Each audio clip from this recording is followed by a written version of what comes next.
Get ready to hear the truth about America on a show that's not immune to the facts with your host, Dan Bongino. All right, ladies and gentlemen, I got a stacked show for you today, so I don't want to waste any time. All I want to tell you here is the Washington Post put out a story last night kind of foreshadowing and predicting what we've been talking about, how there's a conflict already brewing between the Department of Justice, the Attorney General, and the IG over his report coming out December 9th. I am going to dig into this story because there's some tremendous nuggets in there and some stuff I've been telling you for a couple of years that will now make sense. All right, ladies and gentlemen, welcome to the Dan Bongino Show. Producer Joe, how are you today? Fine, sir? Hey, dude, I'm doing pretty good, but I got to tell you, I smell a corpus. A corpus, which Joe is foreshadowing what we will be discussing related to John Brennan, the Washington Post story. Don't go anywhere. Joe knows exactly what's coming. All right, ladies and gentlemen, today's show brought to you by buddies at Ali. Here, ladies and gentlemen, I'm really terrified to call Ali dog food because it's food for your dog. The food is that good, ladies and gentlemen. It is that good. It is human-grade food. Your pets are going to love this. Your dog will love it. Go to myali.com/try/Bongino because your dog's health is as important as every other member of your family, and it starts with what you feed them. But do you know what's in your dog's food? Ali puts dogs first with vet-formulated recipes. That's right, fully transparent ingredients give your dog the healthiest food possible. Ali makes fresh, delicious meals for your dogs with real ingredients that people can actually eat, and delivers them to your dog, your pet on a regular schedule. Well, it delivers them to you for your pet. Your dog's not going to sign for it. But they should. If they knew what was going on, they would. They beat out store-bought dog food on a 10-1 on a palatability scale. What does that mean? It just tastes really, really good because they create customized vet-formulated recipes, all natural ingredients, no preservatives, sourced from fresh U.S. family farms. Go to myali.com. Answer a few questions about your dog, and they'll customize recipes for your dog and ship pre-portioned meals so your pup gets the perfect portion every time. They've delivered 5 million meals and counting. Shipping's free, and if your dog doesn't like the meals, they have a money-back guarantee. Your dog will love them. They won't eat anything else. Ollie's offering our listeners 60% off your first box, plus a free bag of treats at myollie.com/try/Bongino. It's the best deal they have available anywhere. Go to myollie.com/try/Bongino for 60% off, plus a free bag of treats. That's a tremendous deal spelled myollie.com/try/Bongino. Go today. All right, Joe, let's go. All right, ladies and gentlemen. So there is according to the Washington Post, and listen, folks, I am applying the Bongino rule. This came out last night. I am waiting before I determine the authenticity of this piece and how much of it is fake news, how much is propaganda, and how much of it is real. But the genesis of this Washington Post piece is this. The gist of it, I should say, precision definitely matters here, is that there's a fight brewing in the DOJ between the Attorney General, Bill Barr, and the Inspector General, Michael Horowitz, who is investigating the FBI's behavior in the spying scandal on Donald Trump. And the gist of it is that Barr believes the FBI investigation wasn't predicated correctly. In other words, they shouldn't have been spying on Trump. And Horowitz, this is according to the Washington Post, Horowitz's report, they're suggests that the FBI investigation was predicated. In other words, they may have screwed things up. The fact pattern's ugly, but the FBI had enough information to start this. That is not true. They did not have enough information to start this. Check out the piece. Listen, I put this up in the show notes. I'm hesitant to do it, but it's important because this is one of those stories that even though, it's the Washington Post, you should read it because there are some nuggets in here. Notice that the author is one of the Spygate media players, Devlin Barrett as well, who shows up in the text feed of Andy McCabe. The headline of the piece is Washington Post, Barr disputes key Inspector General finding about FBI's Russia investigation. What is going on here? Again, the DOJ, this conflict is Barr does not believe, according to this piece, that the spying operation on the FBI was conducting was properly predicated based on a set of facts that would indicate spying was necessary. Apparently, according to this piece, the IG report suggests otherwise. Now, a couple of things here. Let's go right to the report and read their words so I can explain to you what's really going on and, again, why you haven't been wasting your time here for 2 years. Check this out. From the Washington Post piece, quote, Attorney General Bill Barr has privately contended that Horowitz, the IG, does not have enough information to reach the conclusion that the FBI had enough details in hand at the time to justify opening such a probe. Whoa. This is a bombshell statement in and of itself. Hold on, keep that up there. So, we're suggesting that Barr's saying, listen, You don't know enough to conclude that the FBI was appropriately spying on Donald Trump. They go on in the Washington Post piece, Devlin Barrett. Barr argues that other U.S. agencies, such as the CIA, may hold significant information, Joe, that could alter Horowitz's conclusion on that point, according to people familiar with the matter who spoke on the condition of anonymity to discuss internal deliberations.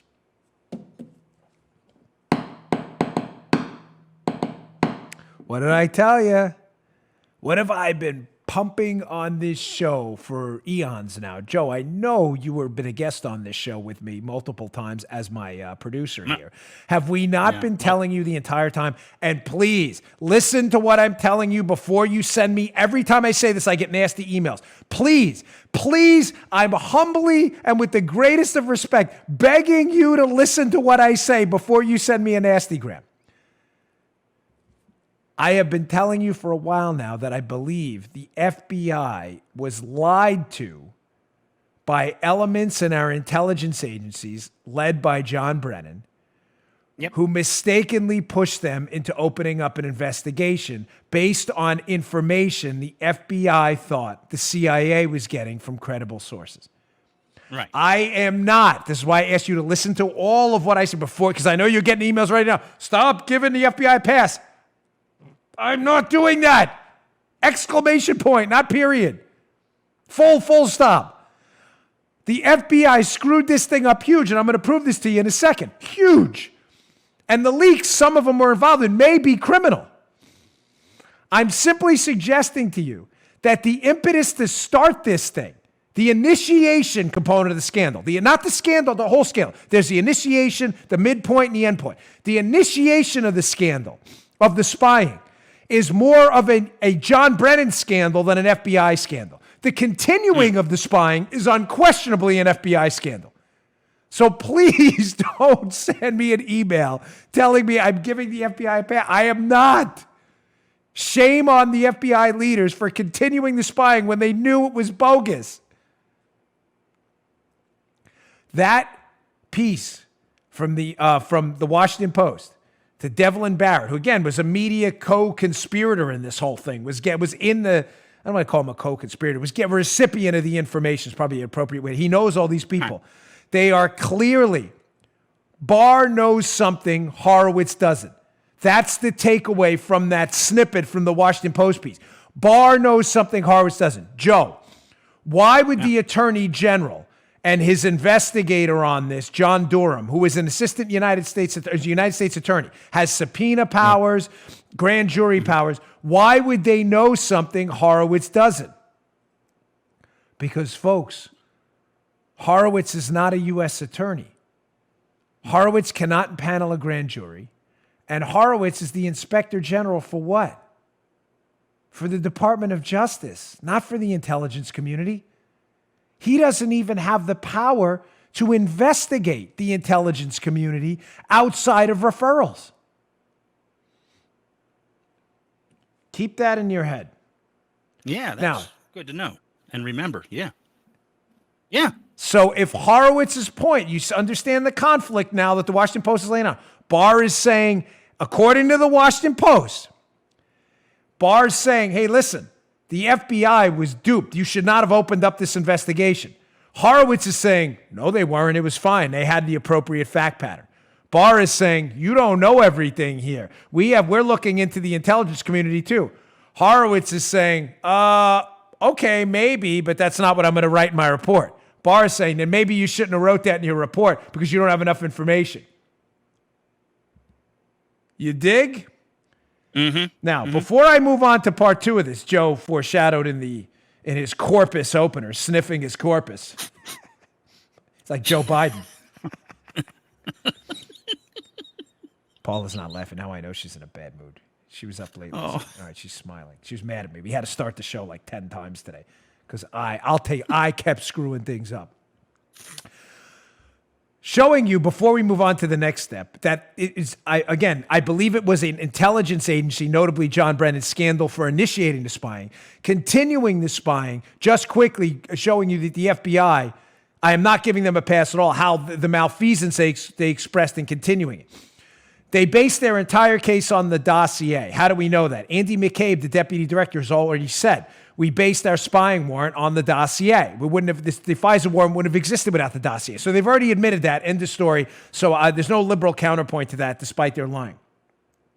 Comey has already said the dossier they based their spying on, according to his deputy director, was salacious and unverified. Their lead investigator in the case, Peter Strzok, texted his girlfriend, FBI lawyer Lisa Page, that he didn't believe there was any there when Mueller was appointed. Lisa Page, his girlfriend, an FBI lawyer, told the congressional committee that when Mueller was appointed, that the case still could have been literally nothing. Literally nothing. You guys just swore you had probable cause to spy on the Trump team. Now you're telling us it's literally nothing? And even worse, Peter Strzok's boss, an SES-level FBI manager by the name of Bill Prystep, has already said under oath in a congressional hearing that the verification of the dossier was in its infancy when they swore the warrants out. Combine that with the fact that I told you many times, the FBI in January interviewed one of Steele's sources before the FISA warrant was reauthorized 3 times and determined his sources were complete garbage. And now do you get why I'm angry, and you should be too, at the FBI and the CIA? I just want you to understand what we're talking about. Now, that's the midpoint of the investigation. The FBI screwed up continuing it when they knew it was all bogus. There may be criminal activity involved with leaks. Now let's go back to the initiation, because we're talking about this Washington Post piece. Horowitz, no, it's okay. The FBI initiated investigation appropriately. Bill Barr, no, they didn't. What's Bill Barr talking about? Because remember, ladies and gentlemen, the FBI story this entire time, and this is an important takeaway, Joe, the FBI story this entire time is we didn't initiate this investigation of the Trump team because of the CIA. We did it because we got a tip from an Australian diplomat named Alexander Downer about Papadopoulos. That's why. It wasn't the CIA. Really? All right. We're going to get to that in a second. I'm going to play a video. Let me get to my second sponsor. We have a really loaded show today. I appreciate your patience. I love our sponsors. They help us pay for the show. But this next clip is going to explain to you why the initiation, the beginning of this, is a world of trouble for everyone. Today's show also brought to you by buddies at Brickhouse Nutrition. Ladies and gentlemen, they make the finest nutrition supplements on the market. A lot of New Year's resolutions coming up, right? A lot of them. What better way to start than to get the finest nutrition supplements on the market? Go to brickhousenutrition.com/Dan. Folks, I am not kidding when I tell you they make a product called Foundation. Of course, they make it, but I'm not messing with it. I tell you, it's the finest nutrition supplement I've ever taken. It's a creatine ATP blend. What it does is it does a couple things. It works like it gives you 2 extra gas tanks in the gym. You need energy for your life, energy in the gym, energy to be hauling the kids around all day. Foundation's the way to go, but it has another effect. You don't just perform better. You will look better. You doubt me? Men, women, try it out. Look in the mirror. Take a mental snapshot of what you look like. Come back 7 days later. It takes about 7 days for Foundation from Brickhouse Nutrition to load. Look at yourself. You're going to have that hard-toned look. I promise you, this stuff is no joke. Joe, how much does little Joe love this stuff?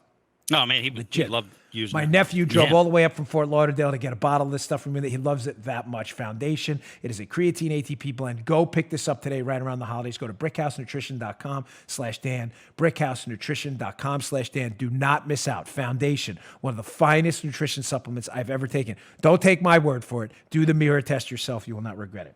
All right, getting right back to this. So without further ado, here is John Brennan in a congressional hearing, chatting with Trey Gowdy when he was still in Congress. We'll call that chatting. And Gowdy asks him a key question, because Gowdy knows the whole story at the time, and says to him, hey, John, when did you learn about the dossier that let me just add on to that the FBI has already acknowledged was the central core of their warrant to spy on the Trump team? When did you learn about that? And listen to Brennan's shady, shifty answer. This guy's such a liar. Check this out. Do you know who commissioned the Steele dossier? I don't. Did the CIA rely on it? No. Why not? Because we didn't. It wasn't part of the corpus of intelligence information that we had. It was not in any way used as a basis for the intelligence community assessment that was done. Oh, you sure about that? Do you want to revise that answer? Now, remember, John Durham, Keep in mind the players here, folks. This is like a big elaborate play. You have to keep in mind who the actors in this play are, the protagonist and the antagonist. Bill Barr, obviously the Attorney General, you know that. John Durham is his United States Attorney. Barr's a United States Attorney. Ours, he works for the Department of Justice, we pay him, who is investigating this. It is clear he is either interviewed or is looking to interview Brennan. Brennan's answer, you already saw it, is on the record. You just saw it. We didn't manipulate that. That's a full cut, only, again, cut for time to fit into the show. Brennan is already on the record in Congress saying, I did not see the dossier. I didn't know anything about it. It had no role ever. And as Joe said in his foreshadowing element in the beginning of the show, it was not part of the corpus of intelligence we used. Ding. We clear on that? John Brennan, CIA. We knew nothing about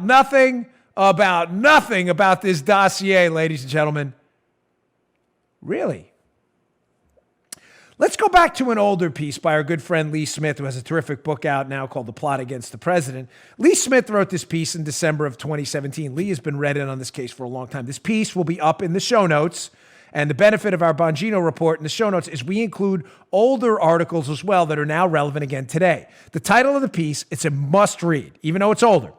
Did President Obama read the Steele dossier in the White House last August?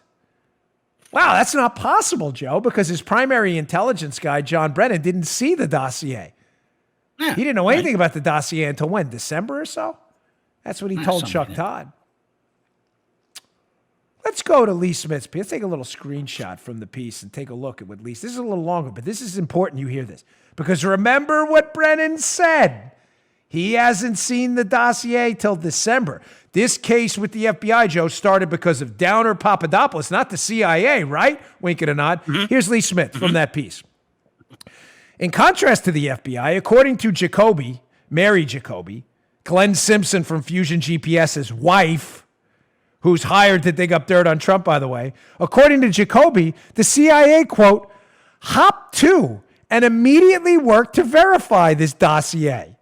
By August of 2016, folks, remember the by, the CIA had verified the key finding of the dossier to the point that the Washington Post revealed it was having eyes-only top secret meetings with Obama about it. That's not possible, folks. How is any of this possible? How is the CIA, by August, not in August, in other words, they'd verified it before, for liberals listening, by August.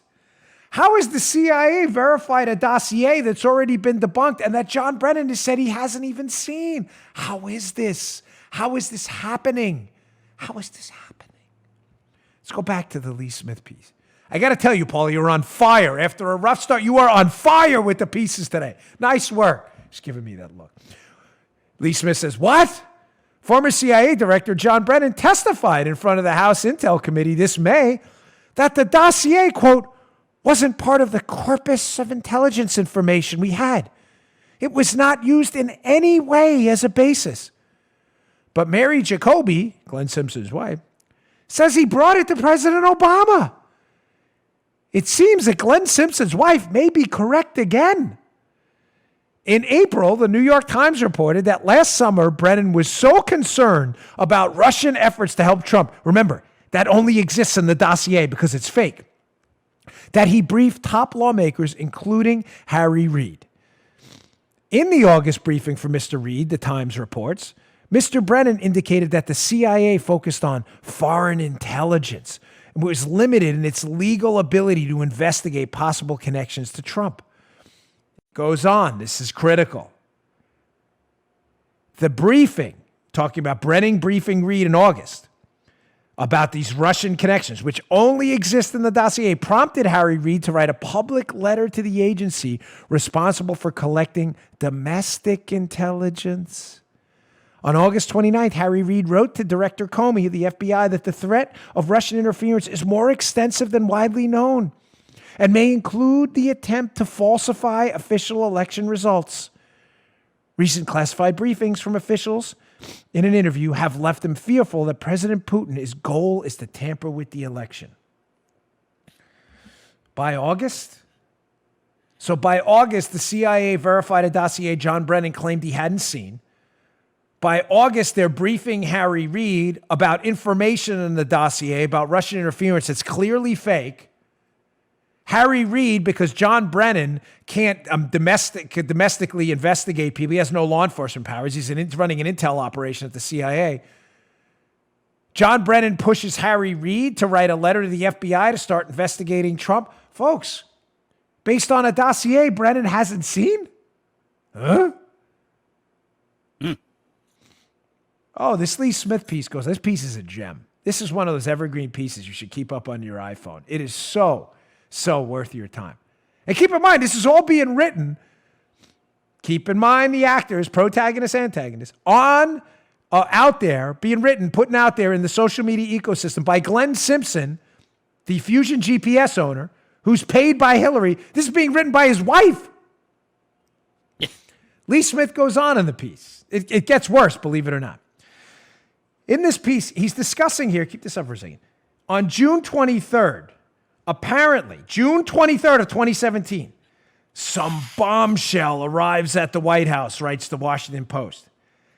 Someone hand delivers a bombshell document to the White House. Lee Smith reports. This is from the Washington Post. He says, inside was an intelligence bombshell, writes Greg Miller, Ellen Nakashima, and Adam Entios of the Washington Post. They write in the Washington Post, a report drawn from sourcing deep inside the Russian government that detailed Putin's direct involvement in a cyber campaign to disrupt and discredit the U.S. presidential race. That's what's in the envelope. But it went further, Joe. The intelligence captured Putin's specific instructions to the operation's objectives: defeat or damage the Democratic nominee Hillary Clinton and help elect her opponent Donald Trump.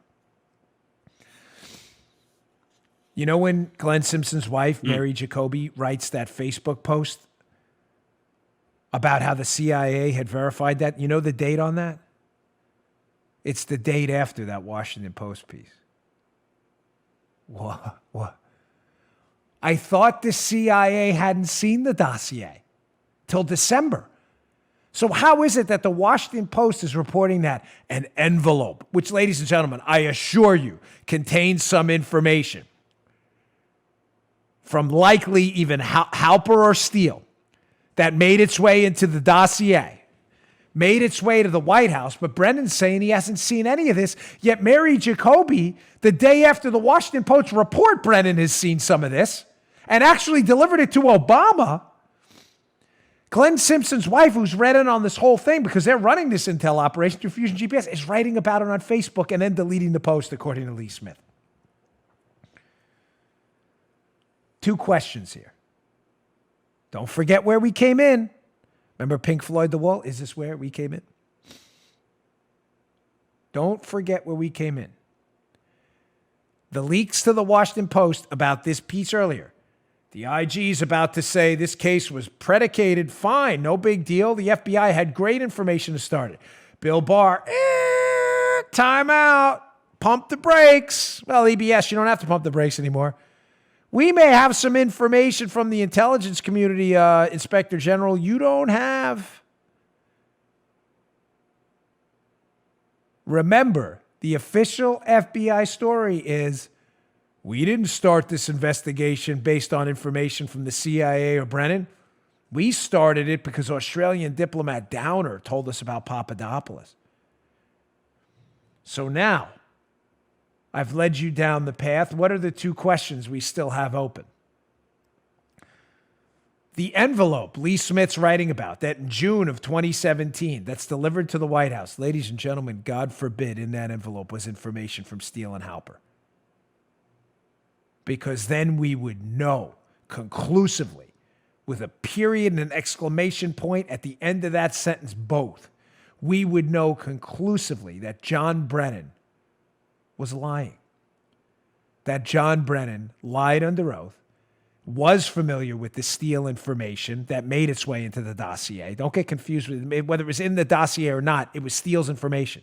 Mm-hmm. If Steele was getting the information from Stefan Halper, a spy who, if you listen to yesterday's show, was undoubtedly being paid by the U.S. government through a spying slush fund, the Office of Net Assessments, then ladies and gentlemen, I'm telling you, we've blown the doors off this thing, and it explains exactly why the leak's coming out. The leaks, don't worry, the FBI's investigation was properly predicated and done. Why it's based on an incomplete data set, because Horowitz doesn't have the authority to go investigate the intelligence community. He's the Inspector General for Justice, the FBI. The FBI is going to say what I've been telling you the whole time. We were duped. It does not give them a pass.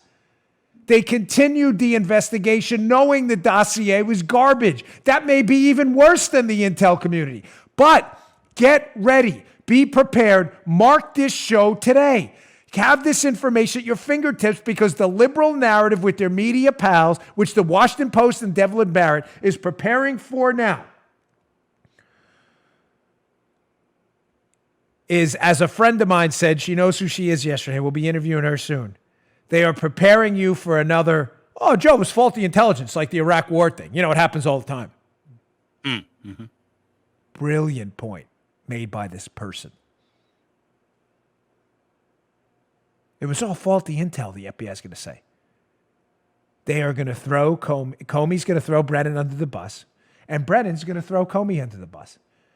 Comey's going to say, hey, listen, we were told in electronic communication by the CIA and the intel community that they had information about this Russian scam. They didn't tell us it was from the same guy, Steele and Halper. They told us they had sources in Russia. Brennan's going to say, hey, it's not my fault. It was bad intel. I passed it off to the FBI to investigate. It's not my fault they continued the investigation based on this crappy dossier. Hey, I didn't see the dossier. Oh, I loved it. We're a month ahead. Easy, a month ahead of the cycle. Get ready. The faulty intelligence line is coming. Hey, just one quick thing. I didn't nail the two questions. The two questions. Was that dossier in the envelope sent to the White House in June? Point number two, was information in there from Halper and alleged to be from Chernykov? Because then think about it. The Russian intel guy. There's only two possible solutions then. If Brennan hand-delivered a eyes-only for Barack Obama document in June of 2017 containing faulty information from Halper that either was from Chernykov, that means the Russians got information into the White House that they made decisions to spy on, the Obama administration, or if Halper was lying, if you listen to yesterday's show, and was just using Chernykhov's name because they're friends and saying, yeah, I got this information from Chernykov. You want to buy it and it's fake? Then a spy paid by the U.S. government used fake information to manipulate the White House. Either road is bad. The Russians manipulated the White House, or a U.S. spy manipulated the White House with our tax dollars. There is no way out for them. None. Do you understand that?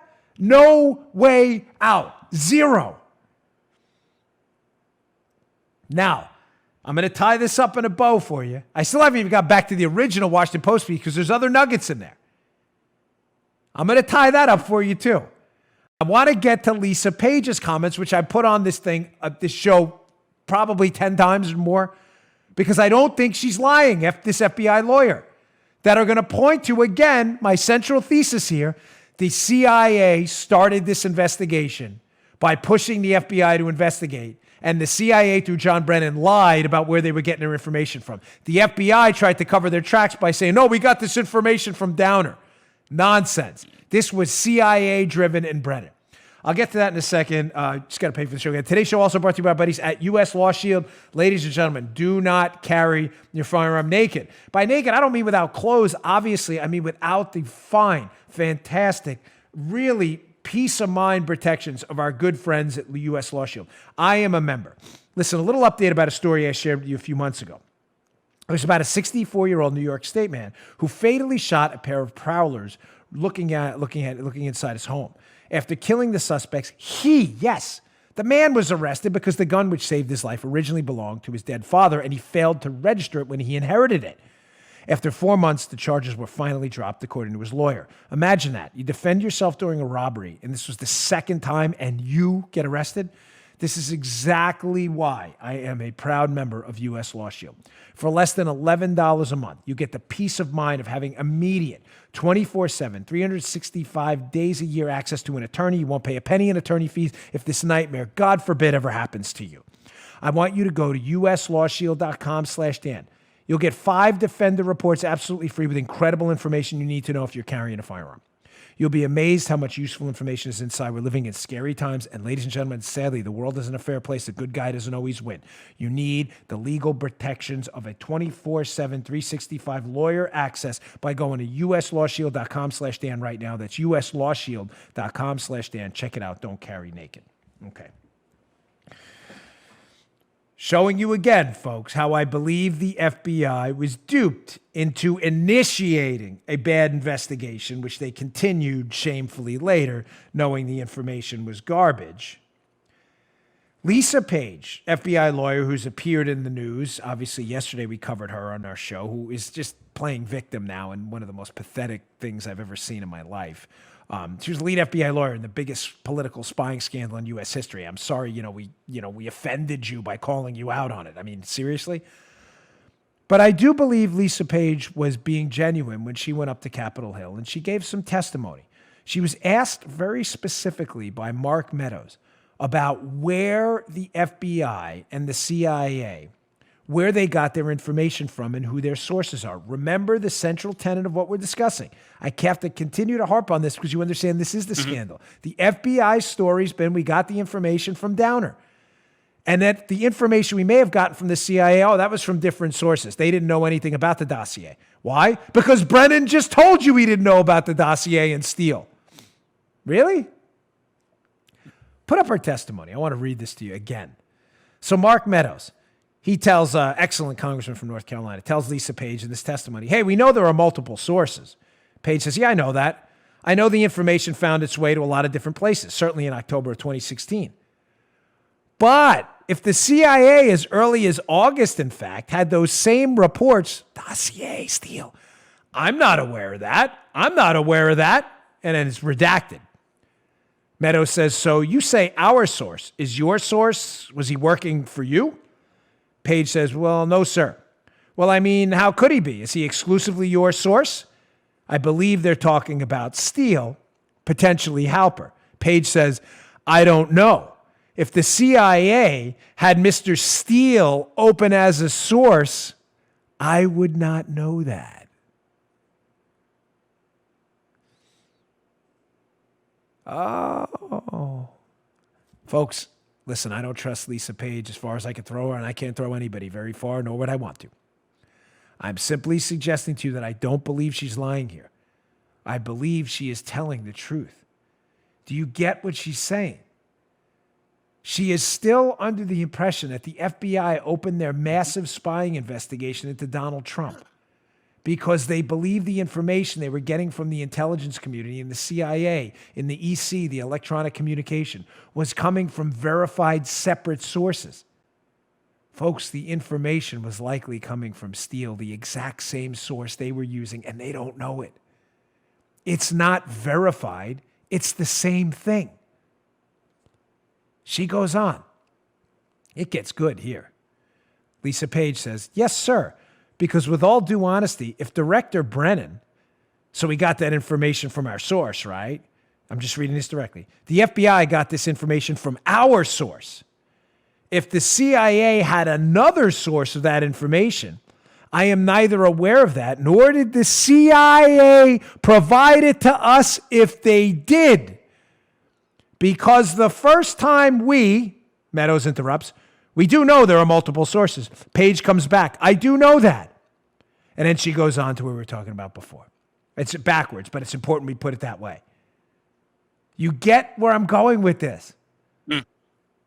The Bureau was involved in massive malfeasance for continuing a spy investigation. Continuing an investigation they knew was predicated by the latest January of 2017 when they're interviewing Steele sources on bogus information, and they kept swearing to it anyway. I'm telling you, the malfeasance is rife. We are only discussing the initiation phase now. The disagreement outed in the Washington Post piece we're talking about right now between Barr and Horowitz is based only on that. And I believe Horowitz, if I'm not trying to get ahead of this, but I want to discuss this piece because it's in the news and you need to know about it. If Horowitz's conclusion on the report coming out this Monday, if his conclusion, the Inspector General, is they opened up the investigation properly, this is not an out for the deep state. Why, Joe? And please tell me this makes sense. Because Horowitz doesn't know what the CIA is or is not lying about. And if the FBI produces a file saying, hey, this is the information we got from Brennan, of course we were going to spy on the Trump team. Brennan told us there was a massive scandal. Then Horowitz may be right. And Barr may be right too. How can they both be right? The FBI investigation was properly open. The FBI investigation wasn't. They're saying different things. No, they're not. No, they're not. Lindsey Graham kind of hinted at this last night. Everybody take a big, fat, juicy timeout. We don't know what's in the report. If Horowitz's report says, yes, it was open based on information they got from the intel community, and then Durham's report coming out hopefully weeks or maybe a month or so later, we haven't seen Durham's report yet, says that information they got was based on lies from John Brennan, who didn't tell the FBI he was using the same sources. Folks, this is not a pass for the deep state at all. Everybody chill. We don't know yet. Joe, please tell me that made sense. Yeah, you're good. Everybody could be right. Yeah, right. It does not give the media, of course, is jumping to paint this as, no, the FBI did nothing wrong. They were investigating based on solid information. Barr's saying, you all don't know where the information came from yet. Right. Now, takeaway number 2 from this Washington Post piece last night. They kind of throw this in at the end as a throwaway. Now, to reset where we are on this, though, because this is important. The Post is saying, well, Horowitz is suggesting, this was properly predicated. What is the FBI's official story about what it was predicated on? I already told you. The official story is we opened the investigation because an Australian diplomat told us they talked to his Trump campaign member, Papadopoulos, who told them about dirt on Hillary, who Papadopoulos heard from a Russian agent. That's the official leftist story, and the FBI story, too. How do we know that? Because Comey's the only person who refers to Mifsud, who talked to Papadopoulos initially about the dirt on Hillary, allegedly. Comey's the only one who refers to Mifsud as a Russian agent. No one else, not even Mueller. Not Brennan either. Why would Comey say that? Because Comey, I told you, is going to stick to the script that, hey, the intel we were fed from Brennan and the intel community said a Russian agent was talking to Papadopoulos. That's what we were told. You get it? The official version of events relies entirely on Mifsud being a Russian agent. So Devlin Barrett throws this little throwaway in at the end from the Washington Post piece that came out yesterday. In the months since, Attorney General Barr, through Durham, has pursued information related to one-time associate of Papadopoulos, a European academic named Joseph Mifsud. Mifsud was publicly linked to Russian interference efforts in late 2017 when Mueller revealed Papadopoulos had pled guilty to lying to the FBI about the details of his interactions with Mifsud. Shortly after his name surfaced publicly, Mifsud told Italian media he did not work for Russia. I've never gotten any money from Russia. My conscience is clear, Mifsud told La Repubblica. I am not a secret agent, quote. Since then, the professor has disappeared from public life. What? Listen to how he frames this, Devlin Barrett, leading to a host of theories about him and his whereabouts. While court papers filed in Mueller's investigation suggested Mifsud operated in Russia's interests, Papadopoulos, conservatives, and conspiracy theorists have suggested he was working for Western intelligence agencies. Ladies and gentlemen, I'm not suggesting that. His own lawyer said it, you knucklehead Barrett. Are you this stupid? Mifsud's lawyer, Stephen Rowe, has already said his associations are with Western intelligence. That's his lawyer. Did you miss that? This is why these fake news guys, I want you to read this piece. I'm sorry to give these morons at the Washington Post any clicks, but it's important you read it so you understand how journalism is completely dead. The FBI's entire story for starting this case, which is not true, hey, we started this based on a tip from Downer. They started based on a tip from Brennan he's lying about, and that's going to come out soon. The tip from Downer only makes sense if Mifsud was a Russian agent. Mifsud was not a Russian agent. His own lawyer and the photographic history of Mifsud on the internet indicates he's connected to friendly intelligence operations, meaning he may have been part of a setup. Meaning what?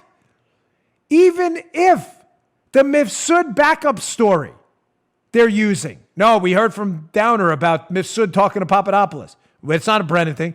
That means even their backup story is total crap because Durham is over there investigating Mifsud's real ties. Ladies and gentlemen, take a hard pause on the IG report until Durham's information comes out. I'm telling you, they can both be right. Because the IG report is not privy to the corpus, the real corpus of intelligence they're using to investigate this thing. He doesn't have the information on Mifsud that Durham has. He doesn't have the information on the intelligence community Durham has. If Horowitz's case is the FBI was duped, therefore they were right because they thought the intelligence was real, but they continued the investigation in shambolic fashion, he may be right. That doesn't absolve the deep state. That's even worse. Because now the FBI continues and near at some points with the leaks criminal investigation into Donald Trump. I mean on their part, not on Donald Trump's part. Mm-hmm. And the CIA lied to them to start it. How is that in any way a vindication of the deep state? In any way? You can't possibly be this stupid. The media people, well, yes, you can. I underestimate your capacity for stupidity often. Folks, this segment is key. All right, I got a lot more to get to, but you know where I'm going with that. Don't buy into the hype. Everyone just put everything on pause, okay? Everyone could be right here. The CIA could have lied to the FBI. The FBI continued a shambolic investigation, and everybody now clearly knows Mifsud was not a Russian agent, and they're keeping this facade up to pretend that they had legit info on Papadopoulos from a Russian agent when they didn't. It's all a big farce. All right, finally, before I get to whether I got a great story in immigration, environment, and also an income inequality thing. There's a lot of other news going on, so don't go anywhere. Today's show also brought to you by the most delicious, mouth-watering cookies you have ever tasted in your life, our good friends at Mrs. Fields. When they initially approached this as a sponsor, whenever I go to the mall, just tear up a bag of delicious, mouth-watering, gooey chocolate chip cookies. Oh, melt in your mouth from Mrs. Fields. I love them. I said, I have one stipulation. I refuse to take Mrs. Fields on as a sponsor unless I can get free Mrs. Fields. And I did, and my kids promptly ate them before I even got a shot at eating. I had one chocolate chip cookie. Well, maybe two. My daughter loved these. She says, have you ever had trouble finding the perfect gift for someone around this holiday season? Here's a fun piece of trivia that's been thoroughly fact-checked. Nobody, no human being in human history has ever been disappointed to get cookies. When time is short, but you got to give a gift. The answer is the gift of cookies. That's where Mrs. Fields come in. Do not go wrong. Don't blow this. This is the perfect opportunity to pick up gifts for the friends and family in your life. When Debbie Fields started Mrs. Fields Cookies 40 years ago, she won over cookie lovers everywhere with her gooey, moist chocolate chip cookies, melt-in-your-mouth brownies, and passion for baked goods. Nowadays, you can have cookies sent right to where you want them without visiting a bakery. With gourmet gift tins, we have one, and I keep them in the refrigerator. I love them cold, these cookies, and baskets filled with fresh baked cookies. You know that your order will arrive fresh and flavorful. Ordering's easy. They'll ship your cookies anywhere across the country. And if you're ordering as a gift, add a personal custom message, company logo, which is super cool, or a family photo. Best of all, Mrs. Fields offers a 100% customer satisfaction guarantee. I promise you, nobody is sending these cookies back ever. They are that good. To sweeten the deal, our listeners will get 20% off your entire order when you go to mrsfields.com and enter promo code Bongino. 20% off any gift at mrsfields.com, promo code Bongino.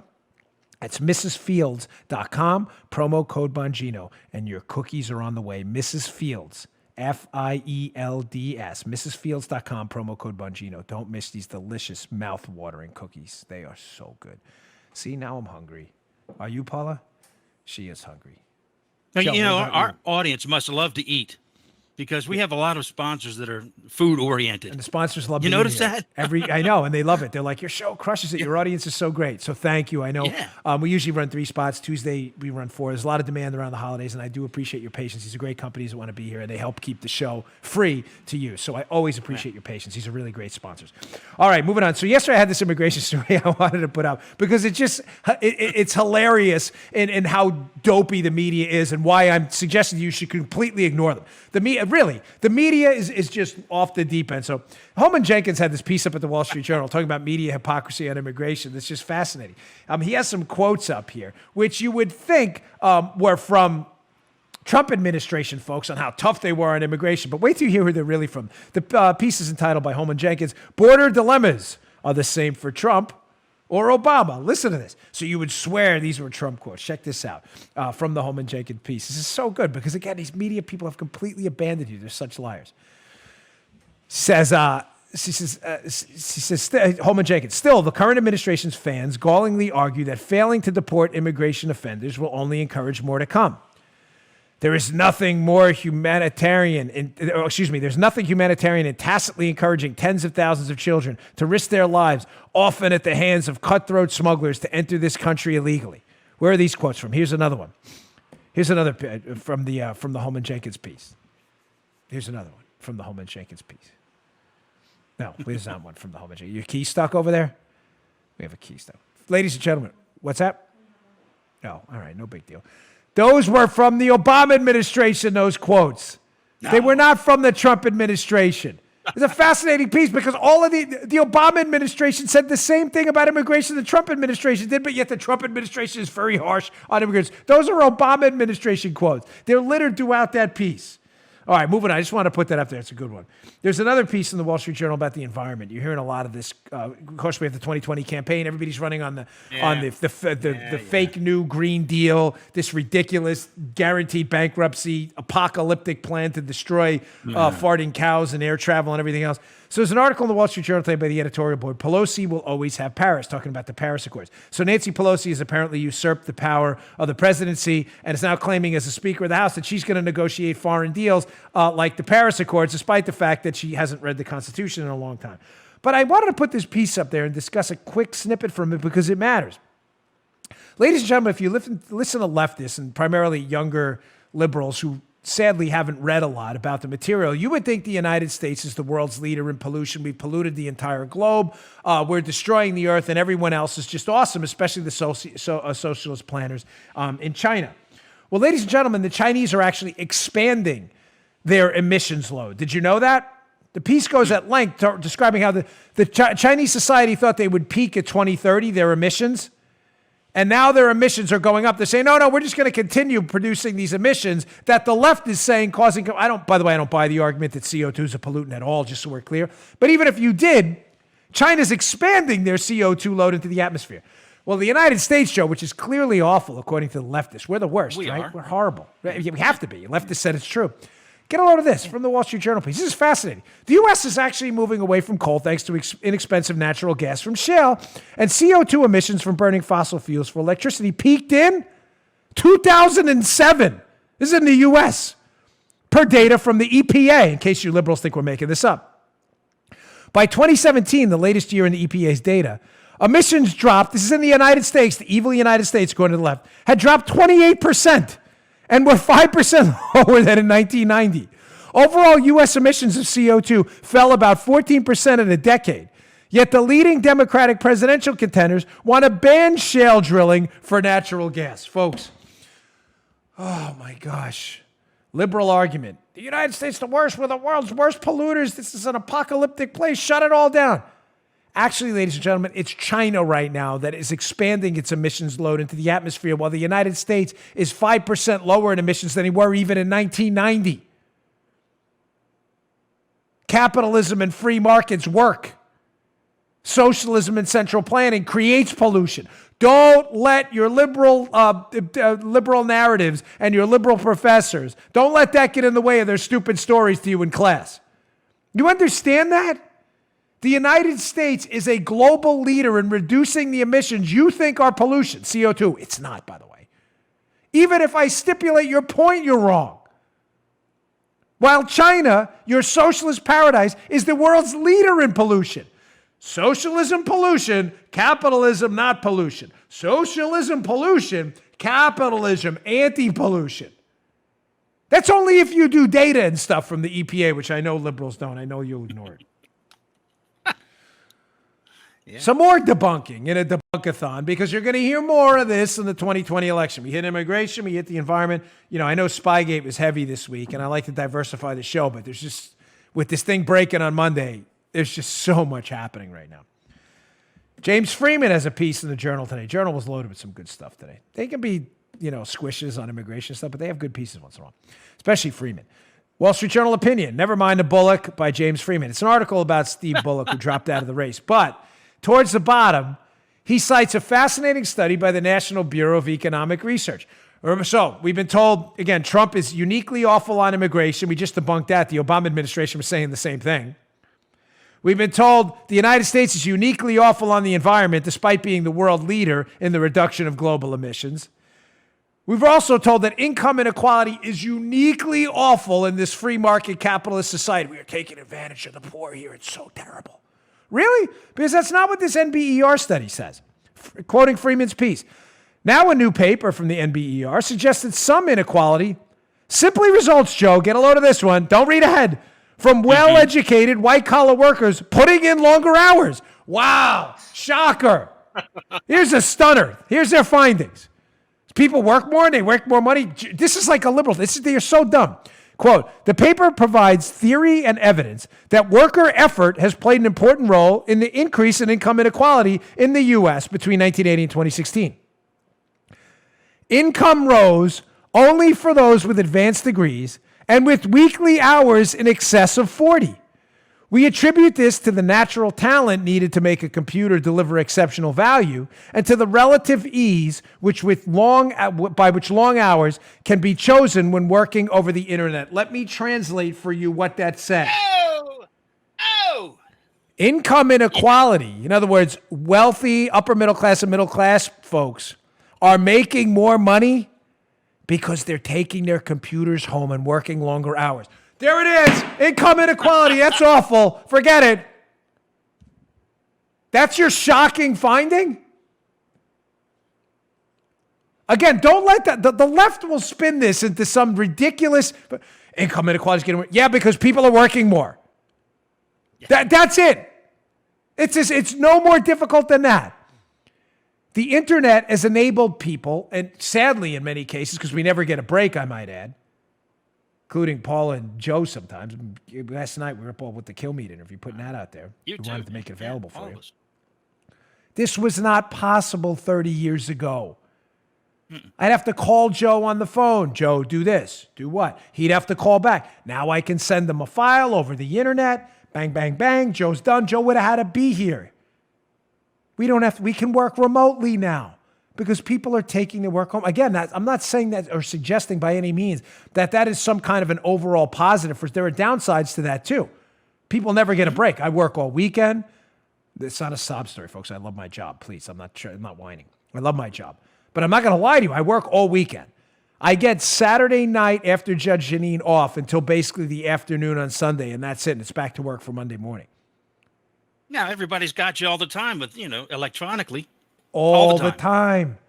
So their argument is income inequality is uniquely bad when the research shows it's not uniquely bad. People are just working harder and making more money. Yeah. All right, on a lighter note today, because it was a stacked show, I want to leave. Joe's seen this already, so has Paula. Paula didn't know why I was putting this. This is from Elizabeth Warren. This is an actual campaign piece by Elizabeth Warren. She's like, I don't get what you're doing. I want you to just check this video out. Elizabeth Warren, who is so socially awkward. It is really uncomfortable to watch sometimes. But I want to play this ad with Elizabeth Warren, who can never, ever tell the truth. And she has this quick thing. And I guess she's trying to sound like more of a, hey, my name is Betsy. Look at me. I'm one of you people. When she just isn't. She's an elitist snob and she knows it. She's trying to be one of us. Check out this quick video of Elizabeth Warren talking to this woman in a crowd at a campaign event. Hi. Hi, how are you? I'm good. How about Good. you? You even look better in person. Whoa! I'm hanging on to you. Okay, this is Very good. Tell good me job. your name. Thanks. Tell me your name. My question for you is Tell- about tell me your name. Medicare. Betsy. Hi, Beth. Are you an Elizabeth? I am Elizabeth. Oh, okay. So we got this. We're I kindred was- sisters. That's right. I was 7 years old before I found out my name was not Betsy. They just always called me Betsy, and my family still does to this day. But Okay. when I hit high school, I became Elizabeth. Part of growing up. Okay. Okay.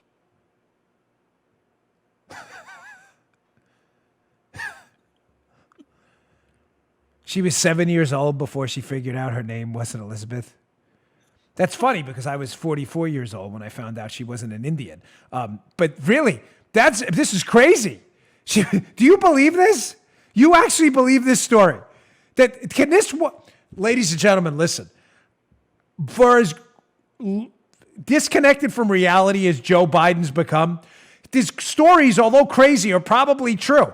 I was in the pool, and I had the blonde hair on my legs, and I throw the kid in the lap, and I know what a roach is, because that was his thing. I don't know what any of that means. This is Joe Biden. And they rub my leg in the pool, and they throw the kid on my leg, and they rub the hair, and the hair goes up because it was blonde. This stuff probably happened. He's just disconnected from it. Elizabeth Warren just makes up everything. You didn't know your name was Elizabeth. Like you did. You're 7. My daughter's 7. Our nickname for the daughter, she likes to be called Leah. My nickname for the daughter's always been Mimi. Her name is Amelia. She knew it when she was like 4. Elizabeth Warren has a PhD. You're telling me she was 7 before she figured out putting her name on a paper that her name wasn't Betsy? Oh my gosh, can you ever tell the truth about anything? Holy Moses. Sheesh. Just once. Start telling Joe Biden, I was in the pool, and the kid jumped on the lap and goes under with the blonde hair and the leg, and started feeling the calf muscle and the soleus in the leg. And that's when I learned what a roach was. What was that? What was the roach reference even about in that thing? What the hell was that? Listen to that Joe Biden thing. It's just as crazy. We discussed it the other day. Just start telling those stories. They're more credible than you were 7 before you figured out what your actual name was. Oh, man. I'm sorry. I can't. Meatloaf! Thank you. Yeah. Thank you. We needed that. Please. Man. All right, folks. Thanks for tuning in. Again, please check out my interview with the fantastic Brian Kilmeade. I promise you're going to really like it. This week coming up, we got our next interview with Greg Jarrett. I'll tell you when we're going to launch that. We got Candace Owens coming up too as well in the coming weeks. So the interview show, I really appreciate your support. Please subscribe. I ask you with humility and respect to our YouTube channel, youtube.com/Bongino. We'd like to get to 400,000 subscribers. It means a lot. Thank you very much for doing that. Please subscribe to our audio show on Apple Podcasts and Google Podcasts, wherever you get your podcasts. It is always free for you, thanks to our generous sponsors. I will see you all tomorrow. All right, today's show is brought to you by our buddies at Brickhouse Nutrition. They make one of the finest nutrition supplements out there.